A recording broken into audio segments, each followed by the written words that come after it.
अप्रतिम सामर्थ्य देणारी सर्वाधिक लोकप्रिय अभिजात कृती तुम्ही जसा विचार करता. जेम्स ॲलन यांच्याद्वारे लिहिल्या गेलेल्या या उत्कृष्ट आणि लोकप्रिय पुस्तकाचे वाचन आपण या व्हिडिओमध्ये करणार आहोत. तुम्ही जे काही करू शकता किंवा तुम्ही करू शकता असे स्वप्न पाहता ते करायला लागा. धीटपणातच सगळी अलौकिक बुद्धिमत्ता, सामर्थ्य आणि जादू सामावलेली असते. जेम्स ॲलन यांनी पुस्तकातील प्रत्येक प्रकरणाची सुरुवात ही छान ओळींनी केलेली आहे. चला तर मग विचारांच्या सामर्थ्याचा ओहपोह करणाऱ्या पुस्तकाचे वाचन सुरू करूया. मन आहे परमशक्ती जी घडवते आणि बनवते, आणि आपणच हे मन आहोत आणि आपण सदैव विचारांचे साधन हाती घेऊन आपण काय बनू याला आकार देत असतो. हजारो आनंदाचे क्षण आणि हजारो अनिष्टांना आमंत्रण देत असतो. आपण गुप्तपणे विचार करतो आणि ते प्रत्यक्षात साकार होतात.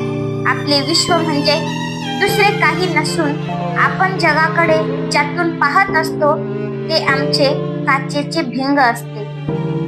प्रकरण पहिले, विचार आणि चारित्र्य. तुम्ही एक शक्तिशाली, बुद्धिमान आणि प्रेममय अस्तित्व असल्यामुळे तुमच्याजवळ प्रत्येक परिस्थितीची किल्ली उकल असते आणि प्रत्यक्ष तुमच्यातच ते नवचैतन्य देणारे आणि आमूलाग्र बदल घडवून आणणारे सामर्थ्य असते, ज्याच्याद्वारे तुम्ही स्वतःला ते बनवू शकता जे तुम्ही बनता. आपण आपल्या मनात जसा विचार करतो तसेच आपण असतो हे सुभाषित केवळ आपल्या समग्र अस्तित्वालाच लागू पडते असे नव्हे, तर ते इतके सर्व समावेशक आहे की ते आपल्या जीवनातील प्रत्येक परिस्थितीला आणि घटनेला लागू पडते. आपण अक्षरशः तेच असतो जसा आपण विचार करीत असतो, कारण आपले चारित्र्य हे आपल्या सगळ्या विचारांची गोळाबेरीज असते.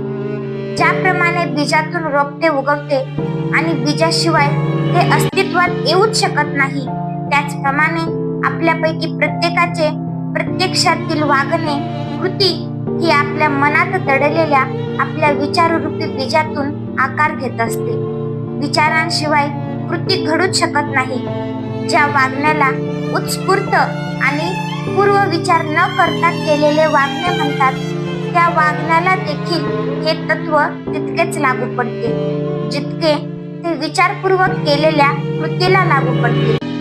विचाररूपी बीजाला आलेला बहर म्हणजे कृती, आणि आनंद तसेच यातना ही त्याची फळे आहेत. अशा प्रकारे आपणच पेरलेल्या बियांपासून आपल्याला कडू गोड फळे वेचावी लागतात. आपण काय आहोत याचा आराखडा आपल्या मनातील विचारच बनवत असतात आणि त्या आराखड्यानुसार प्रत्यक्षात रचनाही केली जाते. जर आपण अज्ञानी किंवा वाईट विचारांची जोपासना आपल्या मनात केली तर त्यांच्या मागोमाग आपल्या जीवनात लवकरच दुःख येईल.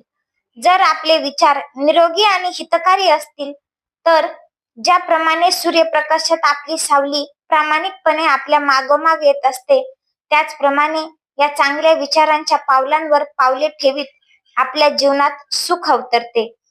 मानवी स्त्री पुरुष हा कौशल्य निर्मित, कृत्रिमरित्या निर्माण झालेल्या वस्तू नसून त्याचा विकास काही नियमांनुसार होत असतो.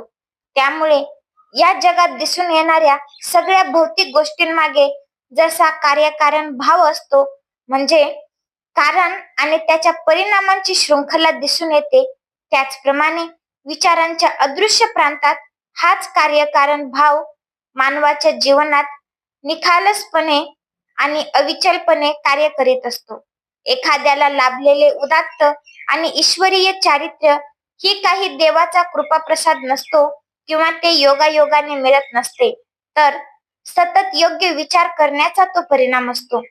दीर्घकाळ ईश्वरीय विचारांशी संबंध जुळवून ठेवण्याच्या परिणामी असे चारित्र्य लाभते.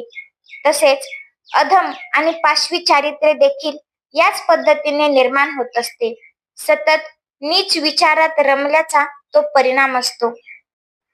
आपण स्वतःच घडवत किंवा बिघडवत असतो आपणच आपल्या विचारांच्या भट्टीत आपलाच सर्वनाश घडवून आणणाऱ्या शस्त्रांना आकार देत असतो आणि आपणच आपल्यासाठी आनंद, ताकद आणि शांतीचा महाल उभारण्यासाठी आपल्या विचारांनाच साधन बनवत असतो. योग्य विचारांची निवड करून आणि त्यांची योग्य प्रकारे अंमलबजावणी करून आपण दैवी परिपूर्णतेच्या सोपानावर वर चढत जातो आणि अनिष्ट विचार करून आणि त्यांच्यानुसार वागून आपण पशुच्याही खालच्या पातळीवर जाऊन आपली अधोगती करत असतो. या दोन टोकांच्या दरम्यान चारित्र्याच्या सगळ्या चांगल्या वाईट छटा सामावलेल्या असतात आणि आपणच त्यांचे निर्माते असतो, रचनाकार असतो, नियंत्रक, मालक असतो. तुम्हीच तुमच्या विचारांचे धनी असता, तुमच्या चारित्र्याला वळण लावणारे असता आणि तुमची परिस्थिती, परिवेश आणि नशीब या सगळ्यांचे निर्माते आणि त्यांना आकार देणारे असता.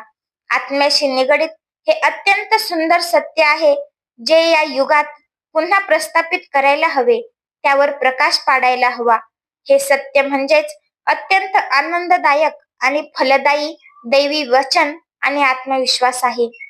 तुमचे सगळे अस्तित्व हे सामर्थ्य, बुद्धिमत्ता आणि प्रेमाने भरलेले आहे आणि तुम्हीच तुमच्या विचारांचे धनी आहात. त्यामुळे प्रत्येक परिस्थितीची किल्ली तुमच्याच हातात असते. तुमच्यात ते रूपांतरणात्मक आणि नव्याने चालना देणारे बळ सामावलेले असते, ज्याच्यामुळे तुम्ही जे बनणार आहात ते स्वतःला बनवू शकता. तुम्ही नेहमीच तुमचे मालक असता, अगदी तुम्ही तुमच्या सगळ्यात दुर्बल किंवा अत्यंत लाचार स्थितीला असलात तरीही. परंतु तुमच्या दुर्बलतेच्या आणि अधोगतीच्या वेळी तुम्ही असे मूर्ख गृहप्रमुख असता जो त्याच्या घराचा कारभार चुकीच्या पद्धतीने चालवत असतो.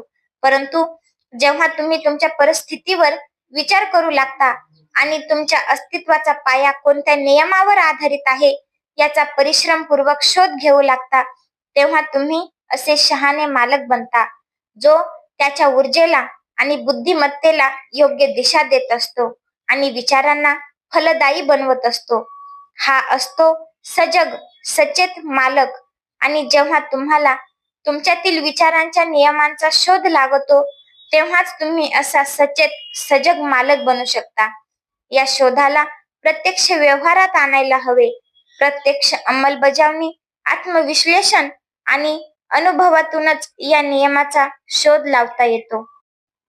केवळ खोलवर घनीकर्म करून शोध घेतल्यानेच पृथ्वीच्या पोटातील सोने आणि हिरे सापडतात. तसेच तुम्ही तुमच्या आत्म्यात खोलवर शिरलात तरच तुम्हाला तुमच्या अस्तित्वाशी निगडित प्रत्येक सत्याचा शोध लागेल. तुम्हीच तुमच्या चारित्र्याचे निर्माते असता, तुमच्या जीवनाला वळण लावणारे असता आणि तुम्हीच तुमच्या नियतीचे शिल्पकार असता. हे असेच तथ्य आहे. जर तुम्ही तुमच्या विचारांवर लक्ष ठेवले, त्यांना नियंत्रणात ठेवले आणि तुमच्या विचारांचा तुमच्यावर, इतरांवर, तुमच्या जीवनावर, तुमच्या परिस्थितीवर होणाऱ्या परिणामाचा मागोवा घेत त्यांच्यात आवश्यक ते बदल केले, धीर धरून, चिकाटीने कारण आणि परिणामांची सांगड घालत त्यांचा शोध घेतला, त्यासाठी दैनंदिन जीवनातील अत्यंत किरकोळ अनुभवांचा आधार घेत या विश्लेषण प्रक्रियेला स्वतःविषयी ज्ञान मिळवून समजदारी, शहाणपण आणि शक्तीकडे नेण्याचे एक साधन म्हणून वापरले तर हे तथ्य अचूकपणे सिद्ध होईल. जो शोध घेतो त्याला सापडते, जो दार ठोठावतो त्याच्यासाठी दार उघडले जाते. ही उक्ती, हा नियम या बाबतीत अविचलपणे कार्य करतो, कारण केवळ चिकाटी बाळगल्याने, सराव केल्याने आणि अथक प्रयत्न केल्यानेच ज्ञान मंदिराची द्वारे ओलांडून ज्ञानाच्या प्रांतात प्रवेश करता येतो. धन्यवाद.